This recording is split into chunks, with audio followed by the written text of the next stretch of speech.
la poudre pour tout le monde! Enfin, un vrai show de TV. Ah oui. Merci, à qui t'as parlé? Je capote! J'imagine qu'on n'est pas nombreux à avoir fait ça dans sa bouche. Ça va finir tout nu, cette affaire-là. Hey, gentil des affaires à soir.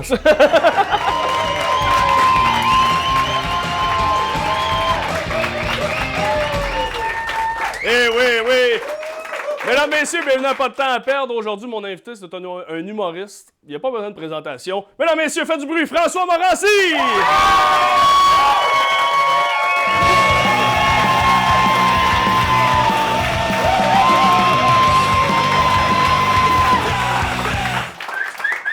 T'es le premier invité qui s'assoit assez proche de moi. Oh, ben regarde, J'aime ça. Il n'y a pas de problème. On va garder ça friendly. Tu as animé le gala des Oliviers. OK, en... c'était Q-Shade? C'était pas... Ouais, OK, correct. Oui, c'est vrai. OK. Ouais, ouais. À tous les shows, t'as une boîte de céréales? François, c'est un fidèle de l'émission. Oui. L'autre fois, c'était des Fruit Loops. Non, c'est tout le temps. C'est tout le temps des Avon Tout le temps croquantes, Avon croquantes. comme tout le monde le sait. Oui. T'as animé le gala des Oliviers en 2014, 2016 et 2017. Oui. Lors des deux derniers galas que tu as animés, il y a eu controverse dans le milieu de l'humour, juste un peu avant le gala. Ouais. T'es mon premier invité à lequel il y a eu une controverse. Pourquoi t'es ici? On va aller voir un statut Facebook. Ouais. Je me cite. François Morancy, à Tout le monde en parle, nous annonce son prochain show télé où il recevra un invité par show, où il le questionnera sur ses anciennes entrevues et son passé. Exemple, selon la presse, le 3 mai 2002.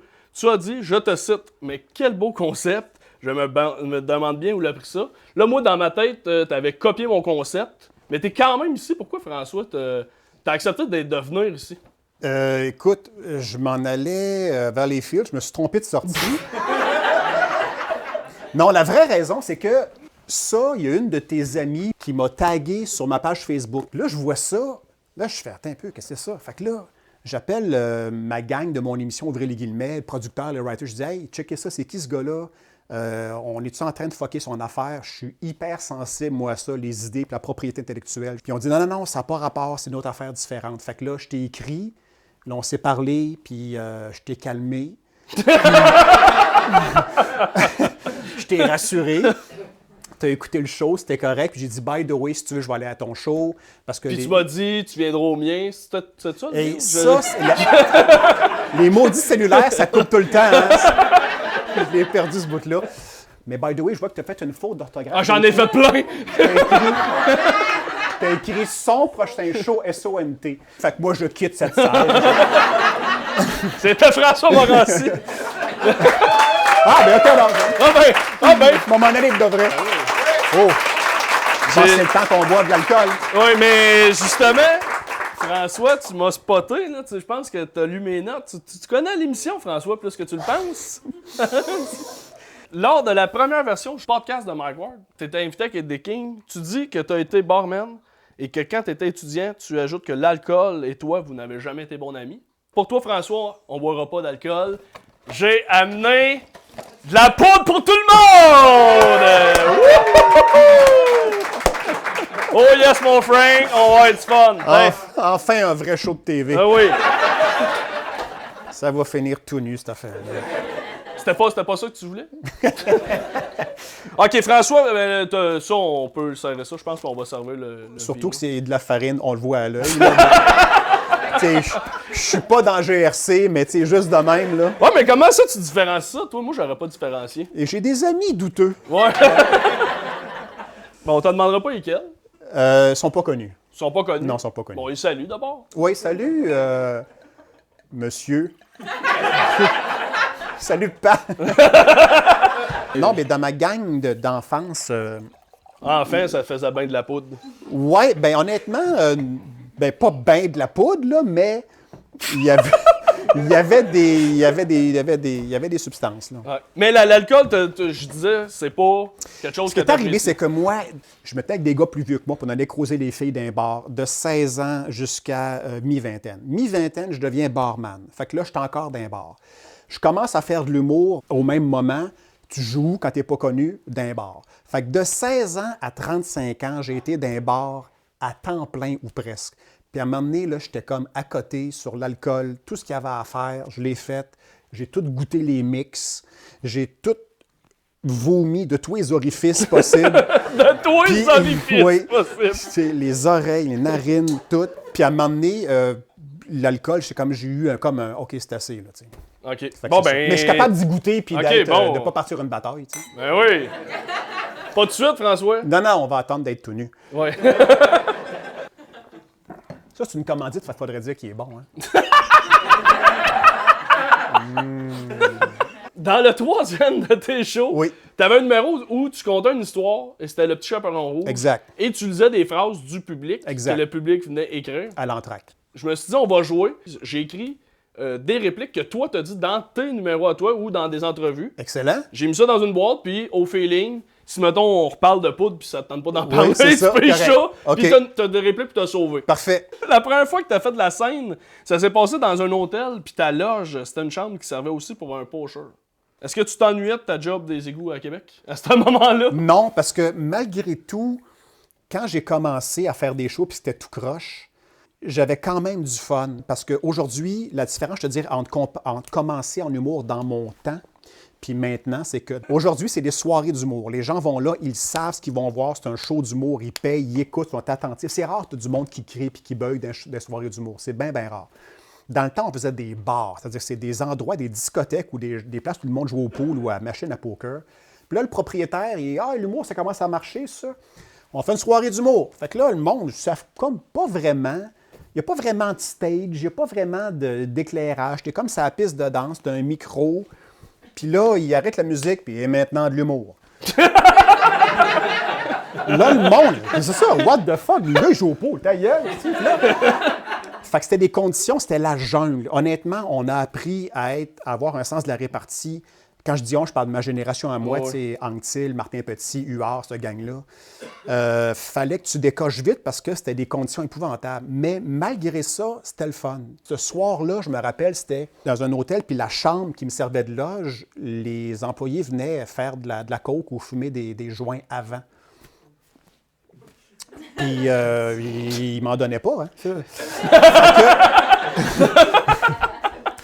Tu sais, au début, quand tu commences dans un métier... Tu dis, ah, c'est ça. C'est ça le job. Tu dis, c'est de même ça marche. Probablement que les autres, ils ont passé par là, que Pierre Légaré a fait ça, puis Yvon Deschamps, puis Lemire, ils ont tout fait ça. Fait que tu dis, ben moi, je fais ça, puis à un moment donné, tu comprends que non, c'est pas normal. Moi, j'ai tellement été mêlé longtemps, j'ai tellement été long avant que je me branche dans la vie, que quand j'ai trouvé mon affaire, j'ai fait, peu importe les obstacles, c'est tough, c'est pénible, ça marche pas, c'est pas payant, c'est pas grave.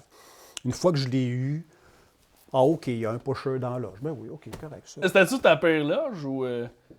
Ben, j'ai souvent pas eu de loge. Oh, oui. T'es dans le char. Puis curieusement, je pense que le pire show de ma vie en termes de conditions, ça a été un show pour René Angélil. À un moment donné, René faisait son tournoi de golf annuel pour la Fondation Céline Dion. Puis ça, c'était au club de golf Le Mirage, dans le coin de Terrebonne, qui aujourd'hui a été rénové. Mais dans le temps, tu n'avais pas vraiment de scène ou une salle. C'était plein de petits salons séparés avec des écrans télé. Fait que dans le salon où il y avait le show puis le maître de cérémonie, il y avait une caméra, mais les autres, ils n'étaient pas à côté de toi, ils étaient partout. Fait que quand je suis arrivé, j'ai fait me péter la gueule. Je vois un gars que je connais, il dit « Hey, qu'est-ce que tu fais ici? » Je viens faire un show, il fait « Fait que là, j'ai dit « Toi, tu viens souvent? » Il dit « Ouais, moi, je suis là à tous les ans. » J'ai dit « OK, y a-tu déjà eu des shows d'humour? » Il dit « Ouais, l'année passée, il y a eu Claudine Mercier. » J'ai dit « Ah, puis? » Ben, il dit un parti en braillant. Fait que là, je commence, il me présente. C'était co-animé par Pierre Rinfret, qui est un animateur de sport, Oui, et oui. Guy Cloutier. Je sais pas à faire son CV. Fait qu'il me présente. Dans la petite salle où j'étais, personne ne m'écoute. J'étais comme un prof remplaçant dans une polyvalente le dernier jour d'école. C'était... Excusez-moi, pourriez-vous... Personne ne m'écoutait. Fait que je devais faire 1 heure. Je fais 5 minutes, c'est le chaos. Je fais « Hey, savez-vous quoi? Ça ne vous tente pas? Moi non plus. Bye. » Je mets le micro là, je sors. Là, il faut que j'envoie René Angélil qui m'avait engagé, qui m'avait payé. Fait que là, je monte dans son bureau. Je dis, écoute, René, je m'excuse, voilà ton argent, je te repaye. Il dit, non, il dit, c'est de ma faute. Il dit, j'aurais pas dû t'envoyer là. Il dit, c'est pourri comme condition. Il dit, garde le cash. Je dis, René, j'ai pas fait le show. Je dis, garde le cash. Il dit, non, garde le cash. On s'ostine. Finalement, j'ai cédé. J'ai gardé le cash, mais ça a été mon dernier show de tournoi de golf. J'ai dit, si René Angélil, qui est l'agent d'artiste le plus influent sur la Terre, n'est pas capable de faire un tournoi de golf pour un show d'humour, personne ne va être capable. J'en ai plus jamais refait. Lorsque tu animais Point G, et merci, bonsoir, tu aimais donner la parole aux enfants. Tu aimes ça de faire des sketchs justement avec des enfants où tu leur montres des politiciens, où tu leur montres... Qu'est-ce que tu penses de ça? Qu'est-ce que tu penses de je leur ça? lis un proverbe. Qu'est-ce que ça veut dire, ce proverbe-là? J'avais commencé ça en 99. Ça fait longtemps que tu fais ça. Au Point J, ouais. Des sketchs... on va jouer avec au même jeu. Mais là, je sais que t'es pas trop à l'aise avec des faces de YouTubers. Je vais te demander de me dire c'est qui, puis qu'est-ce que tu penses d'eux autres. Ah! Comme tu fais avec les enfants, avec les politiciens. Ah, c'est cool, Fait que là, bonne idée. on va regarder des faces de gens. Ça, c'est une fille connue, ça. Oui, c'est médias sociaux. OK. Là, il faut que je dise qu'est-ce qu'elle fait? Ouais. C'est Océane Latour. Elle fait des chroniques sur le maquillage. Ah! C'est Maman Caféine. Elle a 4 enfants. Puis elle OK. fait des chroniques sur des enfants. OK. Sur ses enfants. Salut, Maman Caféine. On l'a reçu à l'émission, elle est assise ici. Ah oui, juste là. OK, le prochain. Ah, ça, c'est Pierre-Louis ou Pierre-Luc Cloutier.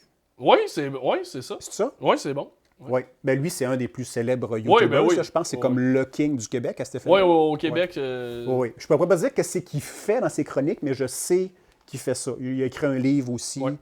Puis je pense qu'il fait un spectacle De- danse. Non, mais Ah, ben ça, c'est la blonde à mascotte, Oui, c'est ça. Bianca Lompré. Oui. Oui, ben ouais, je la connais. OK, c'est ça. Ben, j'aurais trouvé ça Maman, drôle que je une affaire de maman aussi, là. Oui.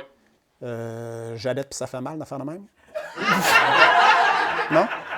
OK, next. Hey, calvaire, t'es un peu là. Laisse-moi le temps d'admirer, là. J'ai pas... Je sais pas c'est qui, malheureusement. Ça... Il achèterais-tu un maillot? Ben, je l'essayerais. OK, next. Je le connais. Gilbert Brouillette. Ah, ben, Il est- je voulais te pogner. Il était à l'école de l'humour avec T'es bon, moi. T'es bon. Oui, c'est ça. Mais il fait-tu... Non. Non. Mais tu le connais? Non. Non. Mais comment ça, t'as su que je connaissais ce gars-là? Ben, j'ai été checké dans ta cohorte. Tu voulais me tester si je connaissais mes amis Facebook? Oui. In your face? Je me suis fait avoir. Tu m'as eu sur celle-là. La prochaine, c'est pas un YouTuber, mais moi, je pense qu'elle ferait fureur sur YouTube. Ah, c'est... Où c'est que t'as pogné ça? Ah!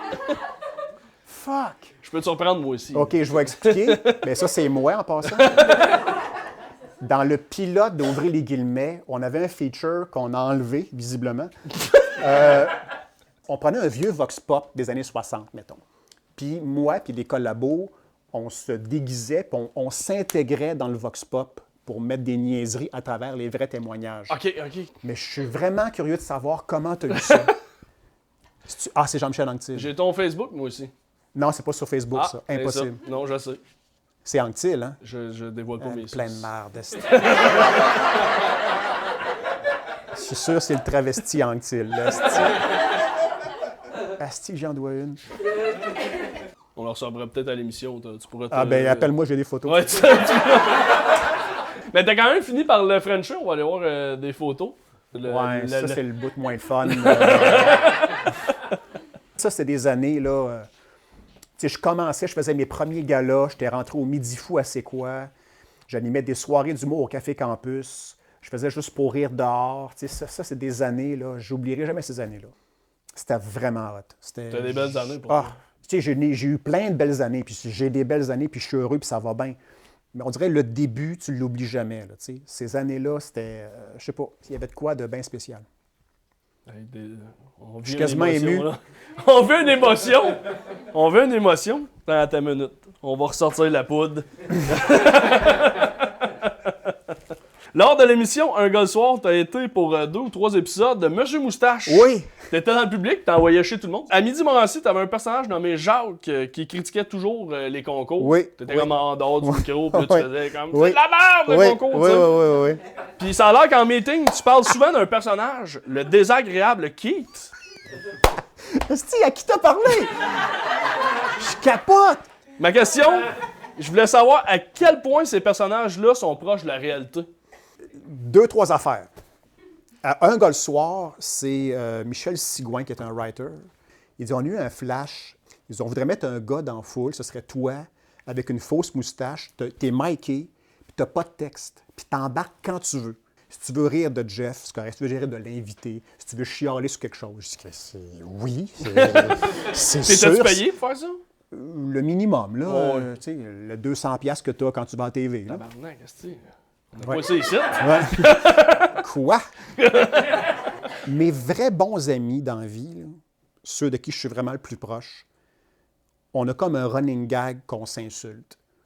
Quand on envoie un courriel, comment est-ce que tu vas, mon esti de cave? Pour nous, c'est comme une forme d'affection. Je sais que ça n'a pas de sens, mais pour nous, c'est comme une façon d'un « je t'accepte, je t'aime bien, je te défendrai, je te dépannerai si t'es dans la merde, je te donnerai de l'argent, mais le prix à payer, c'est que je vais t'insulter une fois de temps en temps. » Mais c'est jamais des insultes réelles sur le gars ou sur ce qu'il a vécu. C'est toujours gratuit. C'est pas genre, il s'est fait enlever une couille puis tu niaises là-dessus. Genre, Ça, je le niaiserais. Ça, je le niaiserais.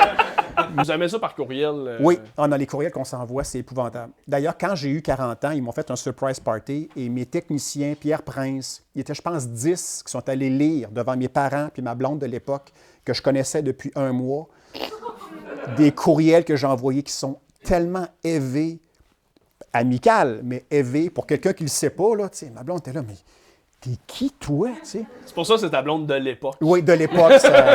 On a fait 2 ans quand même, mais mes parents, ma mère, elle capotait. Elle m'a dit, mais t'es le démon. Elle pensait pas que son petit gars pouvait non, dire des non, énormités elle de même. ne savait pas que ces mots-là existaient. Je pense que son vocabulaire a comme fait... Hi! Ça s'est élargi soudainement ce soir-là, ouais. Le 12 février 2016, au podcast 3 bières, on te demande quels sont les emojis que tu utilises le plus dans ton téléphone. C'est ça, ça a été ça ta réponse. Aucun. C'est que t'en utilises aucun. Non. Mais c'est à la même heure que t'es assez archaïque avec ton téléphone, ouais. que t'as jamais changé ta boîte vocale dans les 20 dernières années. Non. Tu voulais-tu que je t'aide ou Non, c'est pourquoi tu gardes ta boîte vocale là? Le premier répondeur que j'ai eu, mon message était « Bonjour, vous êtes au 843-5229. Laissez un petit message et encore une fois, bravo. » Bip! Si tu prends mon cellulaire aujourd'hui, en 2018, mon message, c'est « Vous êtes au nananana. Laissez un petit message et encore une fois, bravo. » Bip! Je refuse de mettre du temps sur un message de répondeur. Ah, c'est pas vrai, je l'avais déjà changé. Dans le temps, j'avais un disque avec des insultes de Gilles Proulx. Un disque de Gilles Proulx! Ça circule sur Internet. C'est que dans le temps, je ne sais pas si peut-être qu'il y a une qui ont entendu ça, M. Proulx faisait de la radio à CKC. Et il faisait des segments qui étaient préenregistrés. Puis des fois, il se fâchait contre son technicien ou parce que le gars qui interviewait, il n'était pas bon. Puis là, il pétait sa coche. Puis son technicien a tout gardé ça, puis il a fait jouer ça au party de Noël. Ça devait s'arrêter là. Sauf que ça, c'est tombé dans les mains de d'autres personnes, dont, entre autres, de Normand Brathwaite. Puis Brathwaite a fait jouer ça à C'est quoi le matin? T'entendais Gilles Proulx qui « Comment ça se fait, tabarnak, mon hostie? » Puis bon, des affaires de même. Fait que là, ça s'est mis à circuler sur Internet. Mais dans le temps, ce CD-là était un peu unique. Puis moi, j'avais une copie de ça.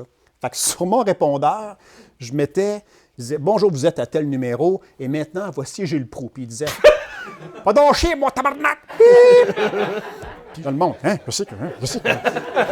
Le monde ne comprenait rien. Fait que ça, j'avais un roulement de messages de Gilles Proulx sur mon répondeur à l'époque. Hey, gentil des affaires à soir.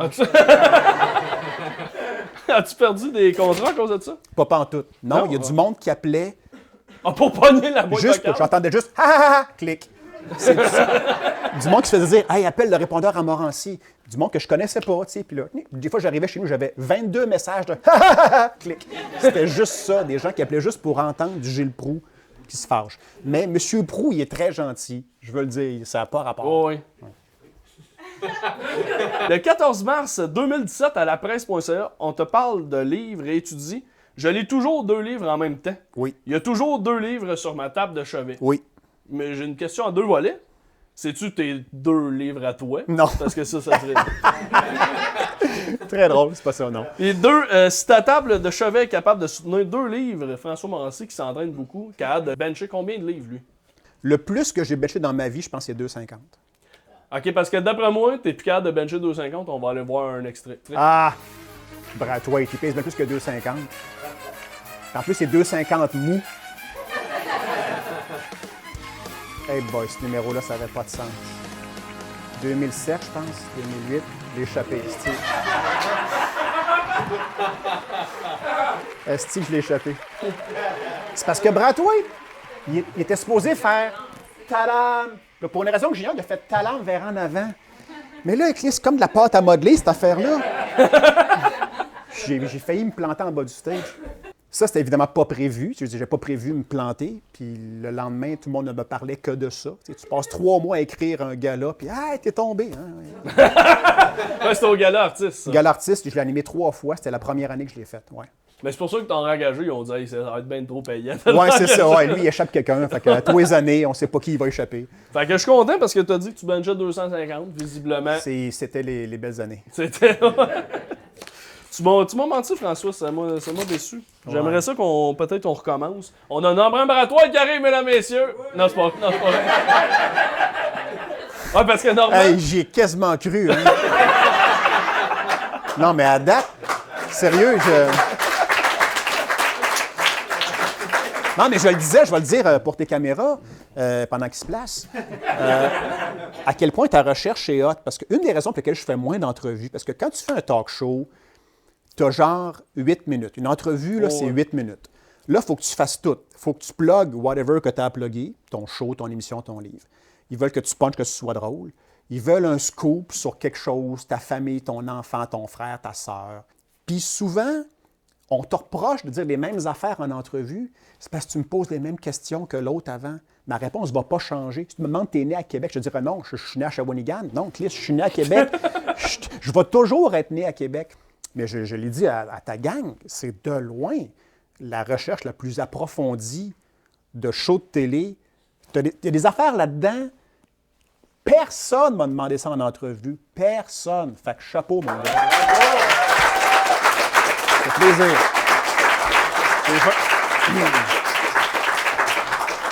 Ça me touche, ça, François. Fait que quand que la capsule va être en onde, tu vas la partager, évidemment. Non. Je finis avec un petit jeu. Il y a un podcast, je sais pas si tu connais, c'est Yannick de Martineau et Mehdi Boussaïdan. Là, je connais les deux gars. Qui font, ça s'appelle Ça ou Ça. OK. Moi, j'ai pigé avec 2 affaires que tu as faites dans ta vie. Faut que je choisisse. Si tu avais une des 2 situations à revivre avec tes parents, OK. laquelle serait le moins malaisant? Entre la fois que ton père t'a expliqué comment on faisait des bébés ou la fois où ta mère t'a dit qu'à chaque fois que tu te masturbes, tu perds une journée de vie. Ouais, puis j'y avais répondu, techniquement, je suis mort depuis 7 ans. Mon père, je m'en rappelle, je te dirais ça parce que c'est un moment, tu n'oublies pas ça dans ta vie. Il faut se remettre dans le contexte que quand j'étais petit gars, évidemment, il n'y avait pas d'Internet. Fait que tu ne pouvais pas apprendre sur le sexe comme les enfants le font aujourd'hui. Puis mon père, qui était le plus jeune de 14 enfants, il n'a pas vécu ça, lui, avec son père. La communication père-fils, ça n'existait pas dans son temps. Il communiquait pour dire « fais ci, fais pas ça », tu sais, that's it. Puis c'est pas parce que son père était un mauvais monsieur, mais dans ce temps-là, ça marchait de même. Je pense que comme père, t'es ce que ton père était amélioré. Fait que mon père, il a essayé d'être comme son père, mais un peu meilleur, donc un peu plus communicatif avec ses enfants. Fait qu'il a senti que c'était sa responsabilité de m'enseigner comment on fait des bébés. On vient d'une pratique de hockey, puis là, on ne prend pas le même chemin. Là, je dis, où est-ce qu'on va? Il dit, faut que je te parle. Là, je fais, fuck. Qu'est-ce que j'ai fait, tu sais? Une pause de trop. Ben, c'est ça, non. J'y avais dit, c'est pas moi qui ai cassé la vitre dans le salon, tu sais. Il dit, c'est pas ça que je veux te parler. J'ai dit, OK, correct. Fait que là, il commence, il dit, ils vous ont-tu parlé à l'école de. Comment ça se fait, les enfants, tu sais? Hein? C'est vrai, comment que le monsieur et la madame, ils font des bébés? Je dis, non. Oh, fuck. OK. Fait que c'est ça, ben, tu sais, les messieurs, on a des pénis, là. Des pénis? Non. Non, on a un chaque. OK, correct. Les madames, ils ont des vagins. Tu sais, c'est quoi un vagin? Non. Mais c'est comme un trou, là, puis le pénis, il rentre là-dedans. Pourquoi? Parce que c'est le fun. Puis là, tu as comme une jouissance. Tu sais, c'est quoi une jouissance? Non. Une jouissance, c'est quelque chose que tu aimes vraiment faire. Qu'est-ce que tu aimes vraiment faire? Du crazy carpet. Ben, c'est mieux que le crazy carpet. Ouais. Sur le coup, je ne comprenais pas, mais avec le recul de voir à quel point il pilait sur, pas son orgueil, mais sur... qu'il n'était pas à l'aise. Il n'était pas à l'aise de faire ça, mais il le faisait parce que c'est mon fils, c'est ma job d'y enseigner comment ça marche. J'ai rien compris de ce qu'il m'a dit, mais je trouve ça touchant de voir l'effort qu'il a fait pour se rapprocher de moi, chose que son père n'avait pas faite envers lui. Tu sais. Mon père n'a jamais fait ça envers moi. C'est vrai, je sais pas quoi faire encore. Merci François.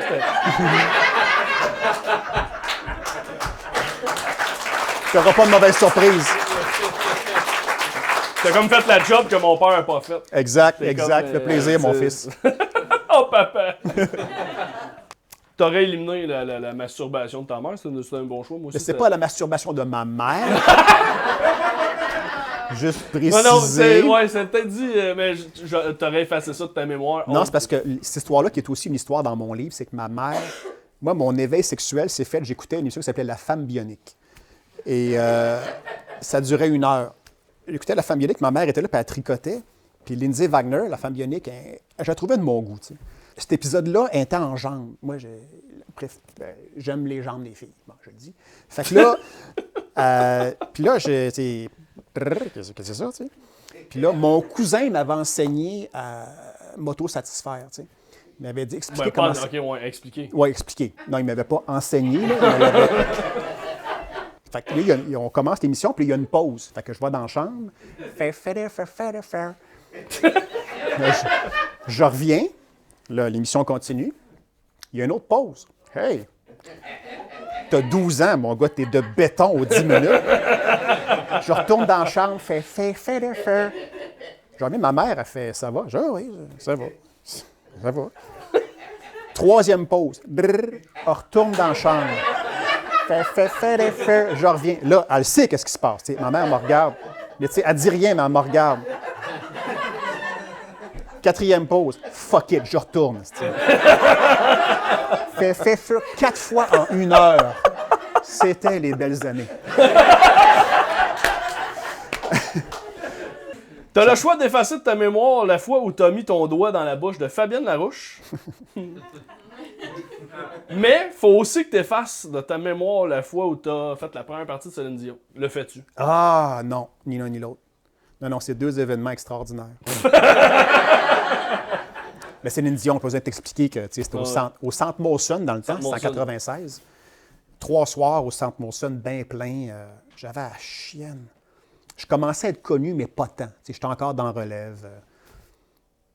Puis il n'y a personne qui me présente. Il y a quelqu'un avec un micro hors scène qui dit « En première partie de Céline, François Morancy. » Le monde. Puis ils ne savent pas si c'est un chanteur ou... Ils s'en foutent. J'embarque sur scène, j'ai un spot, un micro, j'ai l'air d'un thème sur la scène. J'imagine le gars dans la section en haut. C'est « Ah, qu'est-ce que c'est? » J'étais terrorisé, mais ça a tellement bien été parce que c'est le public de Céline, qui sont évidemment tous des francophones, en large partie du moins, et qui était un public respectueux. Je n'aurais pas fait ça avant Rage Against the Machine. Fait que ça a été écœurant, ça a été des soirées de rêve, mais vraiment de rêve. Puis Fabienne Larouche, c'est que... Tu en as jamais parlé en plus de ça. J'ai écouté plein d'entrevues, tu disais, tu avais mis le doigt dans la bouche, tu l'as recroisé une couple de fois. Ouais. T'es pas à l'aise. Il y a toujours un silence... Parce qu'elle s'en souvient, évidemment. J'imagine qu'on n'est pas nombreux à avoir fait ça dans sa bouche.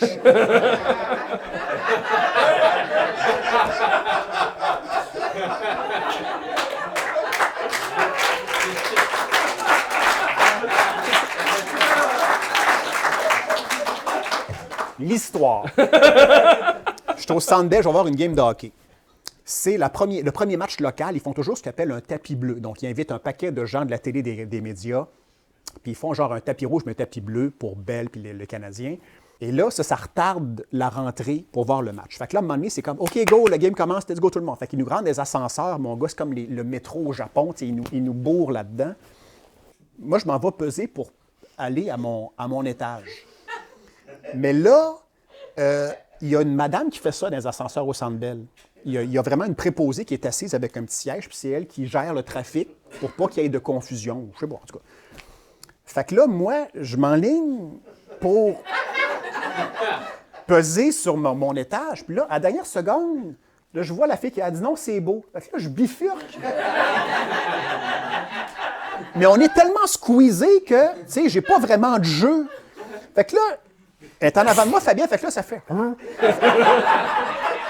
Je l'ai comme hooké comme un saumon, tu sais. Là, là, je regardais, j'avais juste hâte qu'on arrive à mon étage. Tu sais, j'osais pas dire « excuse pour le doigt ». Puis en même temps, elle n'a pas fait encore, tu sais. On arrive à l'étage. Là, depuis ce jour-là, quand je la vois, je fais toujours « ah, tiens, vas-tu m'en parler? Qu'est-ce qui arrive? » Là, je serre mes doigts, tu sais, de peur qu'il y retourne. Fait que c'est ça l'anecdote, mais je veux pas l'oublier, elle est trop extraordinaire. Lors de tous tes sketchs avec les Chicken Swell, ils te font mourir. Oui. Et lors de... C'est vrai, oui. Ouais. Eh oui, il me tue tout le temps. Ouais. Et lors de tous tes sketchs avec Laurent Paquin, il finit par te frencher. Ouais. Là, c'était un choix, là. Ah, j'aime mieux mourir. Tu as dit à sous-écoute le 1er mai 2016 que ton moment le plus trippant à l'École nationale de l'humour, c'était quand vous receviez du monde de l'industrie pour une séance de questions. Vous aviez reçu Guillaume Lepage, Louis Saya, Claude Meunier.